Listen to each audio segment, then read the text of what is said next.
Irmãos e irmãs, essa parábola que nós vamos meditar hoje, ela é uma história narrada por Jesus para edificar e nos trazer muita sabedoria para a nossa vida espiritual. Irmãos e irmãs, nós temos muitas lições de sabedoria para extrairmos dessa parábola contada por Jesus, assim como nós tivemos na parábola dos talentos relatada no vídeo passado. Irmãos e irmãs, a parábola que nós vamos meditar hoje é a parábola do filho pródigo, que está lá em Lucas 15, versículos de 11 a 32, onde Jesus vai nos contar sobre a história do filho pródigo. Lá no versículo 11 diz assim: Jesus continuou: Um homem tinha 2 filhos. O filho mais novo disse ao pai: Pai, me dá a parte da herança que me cabe. E o pai dividiu os bens entre eles. Poucos dias depois, o filho mais novo juntou o que era seu e partiu para um lugar distante. E aí esbanjou tudo numa vida desenfreada. Irmãos e irmãs, essa parte do texto nos ensina algo muito importante. Primeiro, ele nos ensina sobre o livre-arbítrio. Mesmo que nós estejamos escolhendo, fazendo escolhas ruins na nossa vida, Deus, ele não vai interferir. O pai, aqui no caso, que representa Deus, sabia que o filho ainda não tinha maturidade para administrar aquela herança, mas ainda assim deu dinheiro ao filho por uma escolha dele. E a mesma coisa acontece conosco, irmãos e irmãs. Deus, ele pode nos dar algo e nós, por nossa escolha, nós não estarmos prontos. Mas como assim, Gabriel? Às vezes o que nós pedimos para Deus, às vezes nós não estamos prontos para administrar. É por isso que ele não nos dá. Porém, Deus, ele respeita as nossas escolhas. Cabe a nós sabermos se temos sabedoria ou não para administrar aquilo que Deus vai nos dar ou aquilo que nós queremos de Deus. E aqui, irmãos e irmãs, nós também tiramos uma lição muito importante sobre respeitarmos o tempo perfeito de Deus. No caso aqui, o filho pródigo, a parábola vai nos indicar que ele não estava pronto para receber a bênção do Pai. Às vezes você está orando há muito tempo por uma bênção, mas Deus, ele não te entrega porque ele sabe que aquilo vai te fazer mal. E ele sabe que você ainda não está pronto para administrar aquilo que ele quer te dar, aquilo que você está pedindo para ele. E irmãos e irmãs, a parábola vai dizer que quando o filho pródigo ganhou a herança do pai, ele esbanjou tudo numa vida desenfreada. Quando tinha gasto tudo que possuía, houve uma grande fome na região e ele começou a passar necessidade. Então foi pedir trabalho a um homem do lugar, que o mandou para a roça cuidar dos porcos. O rapaz queria matar a fome com a lavagem que os porcos comiam, mas nem mesmo isso lhe davam. Irmãos e irmãs, como reflexão dessa parte da parábola, é de que Deus, ele não se felicita com as nossas escolhas, com as consequências das nossas escolhas ruins. Porém, ele nos respeita, ele nos deu o livre-arbítrio para isso, irmãos e irmãs.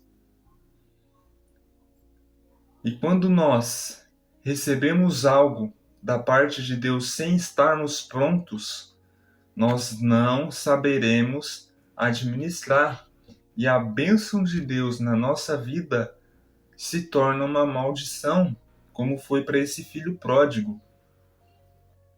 Mas a gente aprende através dessa parábola, irmãos e irmãs, que as consequências das nossas escolhas ruins, elas podem nos fazer voltar para Deus. A parábola vai dizer que ele queria comer a lavagem dos porcos.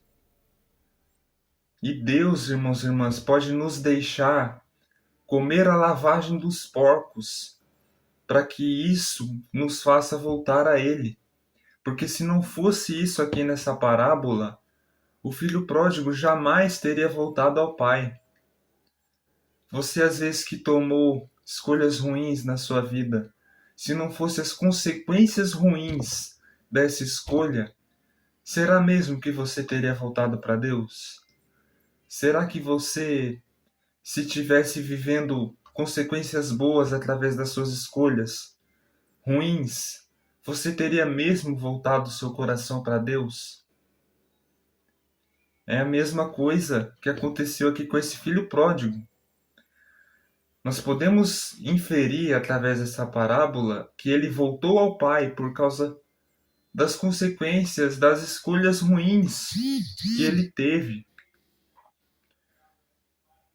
Isso serve de reflexão para todos nós, irmãos e irmãs, as consequências das escolhas ruins que nós fazemos, que elas nos façam voltar para Deus. E aqui a parábola, Jesus vai continuar dizendo, lá no versículo 17, então, caindo em si, disse, quantos empregados do meu pai têm pão com fartura, e eu aqui morrendo de fome? Vou me levantar, vou encontrar meu pai e dizer a ele, Pai, pequei contra Deus e contra ti. Já não mereço que me chamem teu filho. Trate-me como um dos teus empregados. Então se levantou e foi ao encontro do pai. Irmãos e irmãs, o filho pródigo disse que até os empregados do pai têm mais do que ele, que é filho, estava naquele momento. Irmãos, quando o filho pródigo ele se caiu no erro, caiu no arrependimento, a Bíblia vai dizer que ele não se sentia digno de ser filho. E quantas vezes isso pode acontecer comigo, com você? Às vezes isso está acontecendo com você. Você agora se arrependeu de um erro que você cometeu no seu passado, sabe? E você não se sente digno de ser chamado de filho. Mas, irmãos e irmãs, deixa eu te falar uma coisa. Isso é religiosidade. Porque a religiosidade é um sistema que nos condena, que nos escraviza. É um sistema que fala que nós temos que fazer para nos voltar para Deus. É um sistema que fala que o lugar do pecador é longe de Deus. Porém, nós não devemos nos basear pelo que a religião diz, pelo que a religiosidade diz, mas sim pelo que o Evangelho diz. No Evangelho de Cristo, irmãos e irmãs, perante a nova aliança, nós somos filhos e filhas de Deus permanentemente. Ou seja, independente do que nós façamos, do que nós cometamos de erros, nós sempre vamos colher as consequências. Porém, nós sempre seremos filhos de Deus. Nós nunca nos afastaremos do Pai. O Pai nunca se afastará de nós. E a religião diz que quando você está em pecado, você está longe de Deus. Mas Deus nunca se distanciou de nós. E o Evangelho diz, ou melhor, a religião diz, que quando nós estamos em pecado, nós não somos dignos de Deus. Porém, o Evangelho nos diz que ainda assim nós somos filhos e filhas dele. Então você que está aí do outro lado, que não se sente filho ou filha de Deus por causa do seu erro, do seu pecado que você cometeu, tire isso da sua cabeça, irmãos e irmãs. Você é filho, você é filha de Deus. Não importa os erros que você cometeu no passado, que você cometeu agora no presente, que você está se arrependendo hoje. Saiba disso, irmãos e irmãs. E a parábola vai continuar. Quando ainda estava longe, olha só a postura do pai quanto a esse filho, que representa a postura de Deus quanto a nós. Quando ainda estava longe, o pai o avistou e teve compaixão. Saiu correndo, o abraçou e o cobriu de beijos. Então o filho disse: Pai, pequei contra Deus e contra ti. Já não mereço que me chamem teu filho. Mas o pai disse aos empregados: Depressa, tragam a melhor túnica para vestir meu filho, e coloquem um anel no seu dedo e sandálias nos seus pés. Peguem um novilho gordo e o matem. Vamos fazer um banquete, porque este meu filho estava morto e tornou a viver. Estava perdido e foi encontrado. E começaram a festa. Irmãos e irmãs, a postura desse pai representa a postura de Deus quando um pecador arrependido se volta para ele. Às vezes, quando nós nos arrependemos de um pecado, nós não nos sentimos dignos de sermos chamados de filhos. Mas é como eu falei, isso é religiosidade, porque o Evangelho ele vai nos dizer que somos filhos independente do que façamos. E o que o filho pródigo fez? Ele chegou e disse para o pai que não se sentia digno de ser chamado de filho. Mas o pai, ele tem uma postura não de condenação, como a religião diz que Deus age dessa forma quando voltamos para ele em pecado, mas de acolhimento. A Bíblia vai dizer que o pai mandou trazer a melhor túnica para vestir o filho, matar o melhor novilho.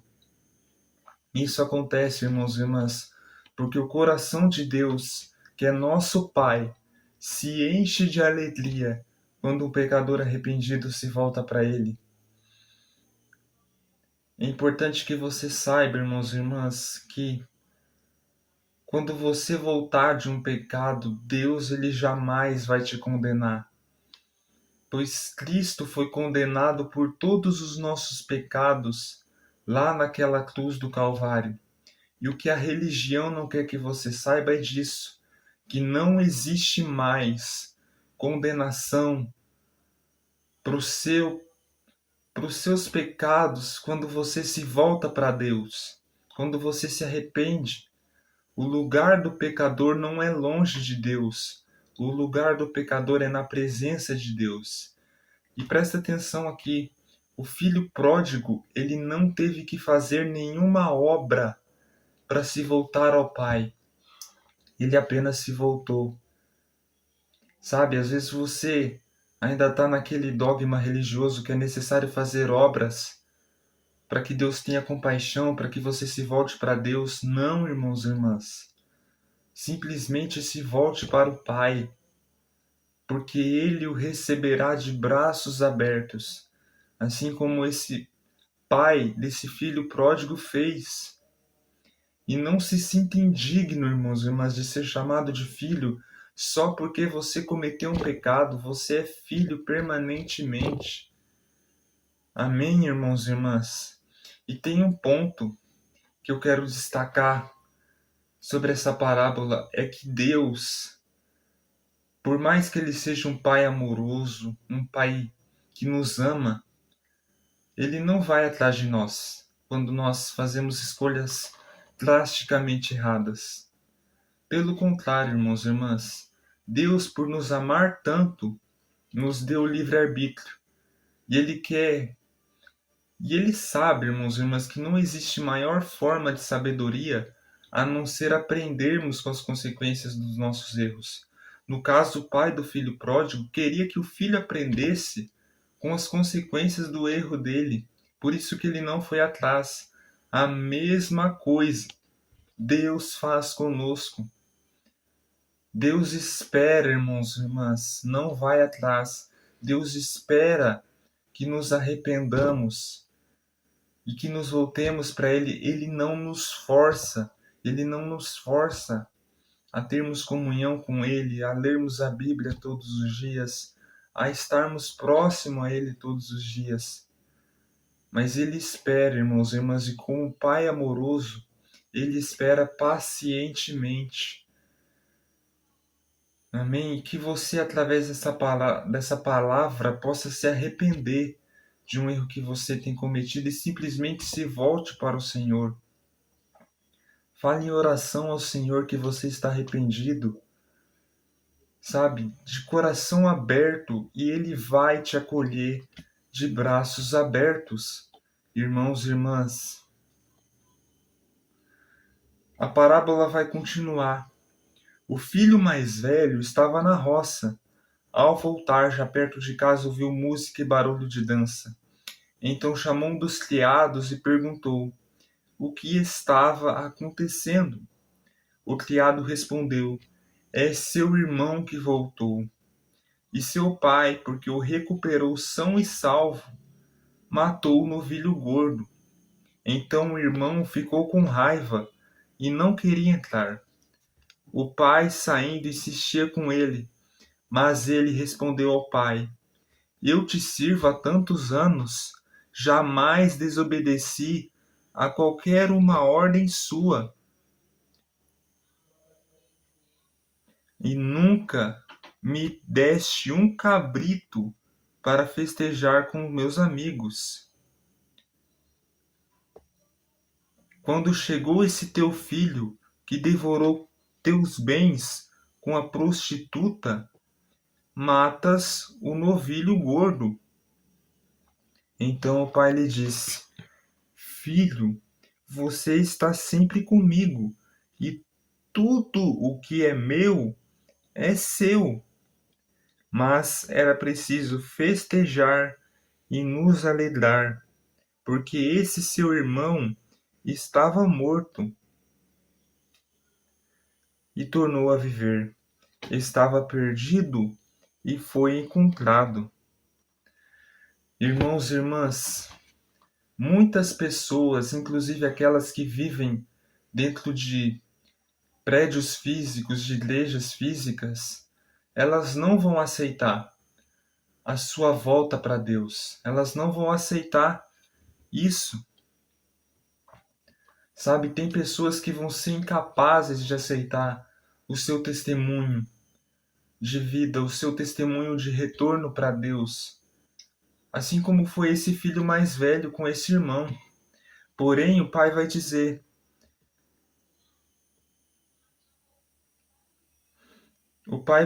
que tudo o que é dele também é nosso, que somos filhos.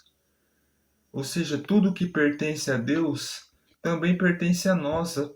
A Bíblia vai dizer que nós somos herdeiros com Cristo.